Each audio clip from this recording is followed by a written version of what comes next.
ඒ බං මේ අපංකෝ. ඇයි මොකද සීන් එක? මේ උඹට නිසා කියන්න හොඳේ. මේ අරු අයිස් ගහනවා බං. කවුද? අර පසින්දුවා බං. අටු සිරාවටම නැතුව ඉතින්. උඹ සිරාවටම දැක්කද? මේ මගේ ඇස් දෙකටම දැක්ක යකෝ. උට කොහෙද බං අයිස් ගහන්න වෙලාවක්? ඌ අතන වැඩනේ. වැඩ කර කර ඉද්දි තමයි ගහන්නේ. අනේ බොරු කියන්න එපා බං. උඹට ෂුවර් නෑනේ. වරෙන් ගන්න මම පෙන්නන්න.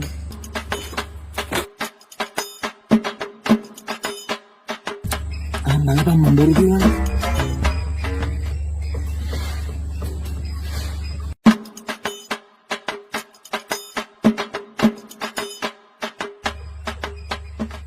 ඌ කොහෙද බං අයිස් ගහන්නේ?